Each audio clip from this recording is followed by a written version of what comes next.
উন্নত চিকিৎসার জন্য লন্ডনে পৌঁছেছেন বিএনপি চেয়ারপারসন ও সাবেক প্রধানমন্ত্রী খালেদা জিয়া। তাকে স্বাগত জানান তার বড় ছেলে বিএনপির ভারপ্রাপ্ত চেয়ারম্যান তারেক রহমান ও পুত্রবধূ জুবাইদা রহমান। এ বিষয়ে আরও জানাতে যুক্তরাজ্যের লন্ডন থেকে লন্ডন ক্লিনিকের সামনে থেকে আমাদের সাথে যোগ দিচ্ছেন সহকর্মী হাসান রহমান। হাসান, আমরা যতটুকু জানতে পেরেছি এরই মধ্যে লন্ডন ক্লিনিকে চিকিৎসা শুরু হয়েছে বেগম খালেদা জিয়ার। হাসপাতালে আসলে কতদিন তাকে থাকতে হবে এবং হাসপাতাল থেকে কবে নাগাদ তিনি তারেক রহমানের বাসায় যেতে পারেন, কি জানতে পেরেছেন? আপনাকে অসংখ্য ধন্যবাদ। আপনি আমার পেছনে যেই হাসপাতালের যে বিল্ডিংটি দেখতে পাচ্ছেন, এটাও সিটি ক্লিনিকের একটা অংশ।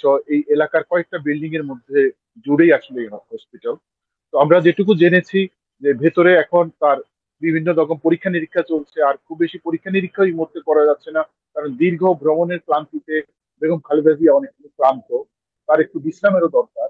একই সময়ে লন্ডন ক্লিনিকের যে ডাক্তার এবং বাংলাদেশ থেকে যে ডাক্তাররা এসেছেন, দুই ডাক্তার দলের মধ্যে আসলে তাদের একটা সলা পরামর্শ হচ্ছে, মিটিং হচ্ছে যে বেগম খালেদা জিয়া আগে যে ধরনের চিকিৎসাগুলো নিয়েছেন, যে ওষুধগুলি তিনি আগে গ্রহণ করতেন, সেই ওষুধগুলো নিয়ে বা ডাক্তারদের আগের যে চিকিৎসার যে ইতিহাস, যে মেডিকেল হিস্ট্রি নিয়ে দুই দলের ডাক্তারদের মধ্যে এখন কথাবার্তা হচ্ছে, মিটিং হচ্ছে।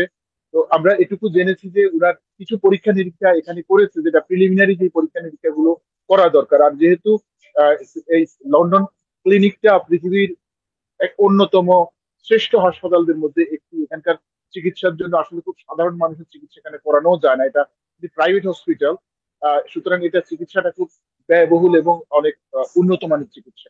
তো সেই ক্ষেত্রে যে হাসপাতালে উনি এসেছেন সেখানে অবশ্যই তিনি ভালো চিকিৎসা পাবেন। আর এখানকার চিকিৎসার দেওয়ার পূর্বেও বিভিন্ন রকমের পরীক্ষা নিরীক্ষা হয়। তো শুধুমাত্র পরীক্ষা নিরীক্ষাই যথেষ্ট না, এখানকার ডাক্তাররা সিরিয়াসলি নিয়েছেন যে আগে উনার বাংলাদেশে যে ধরনের চিকিৎসা হতো, এবং আপনারা জানেন যে বেগম খালেদা জিয়ার সাথে তার বাংলাদেশের চিকিৎসকরাও এসেছেন, চিকিৎসকরাও তার সাথে আছেন। সুতরাং আমরাও অপেক্ষা করছি যে কিছুক্ষণের মধ্যে আমরা আশা করছি যুক্তরাজ্য বিএনপি এবং তার যে চিকিৎসার বাংলাদেশ যে দলটি এসছে, তারা সংবাদ মাধ্যমকে একটা ব্রিফ করে আরো বিস্তারিত জানাবে। তো আমরা আমাদেরকে ভিতর থেকে যেটুকু জানানো হয়েছে যে এখন চিকিৎসকদের মধ্যে মিটিং হচ্ছে এবং বেগম খালেদা জিয়াকে আসলে অবজারভেশনে রাখা হয়েছে, কিছুটা ওনাকে স্বস্তিও দেওয়া হচ্ছে। আর বাড়ি যাওয়ার যে কথাটা বললেন, আসলে উনি ওরকম না যে উনাকে একেবারে হাসপাতাল বেডে শুয়ে থাকতে হবে, উনি ওইরকম কোনো অসুস্থতা নাই। উনার যে সমস্যাটা, এটা আসলে দীর্ঘমেয়াদী চিকিৎসার ব্যাপার।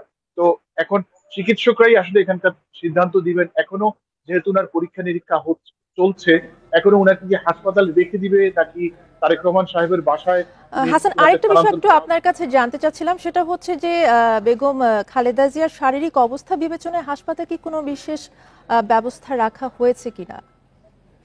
আসলে এখানকার হাসপাতালগুলো সবসময় বিশেষ ব্যবস্থাই থাকে, এটা আসলে কল্পনার বাইরে।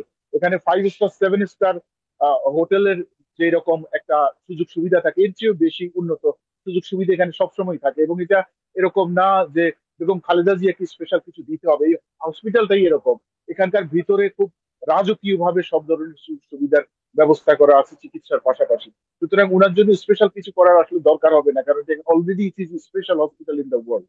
তো উনার জন্য সব ব্যবস্থা এখানে আছেন। এবং তার উপর উনি যেহেতু সাবেক প্রধানমন্ত্রী, এবং উনি একটা ভেরি ইম্পর্টেন্ট পার্সন হিসেবে ব্রিটিশ সরকারের পক্ষ থেকেও সেভাবে উনাকে প্রোটোকলের মধ্যে দেওয়া হচ্ছে।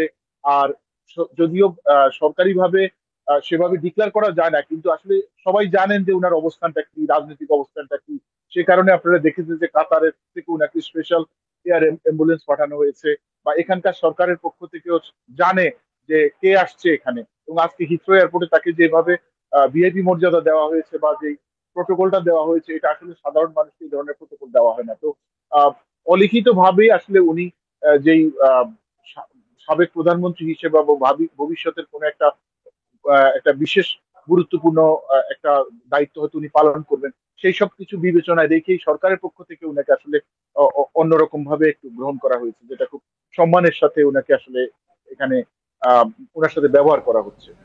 জি, ধন্যবাদ আপনাকে। হাসান রহমান জানাচ্ছিলেন লন্ডন ক্লিনিকের সামনে থেকে।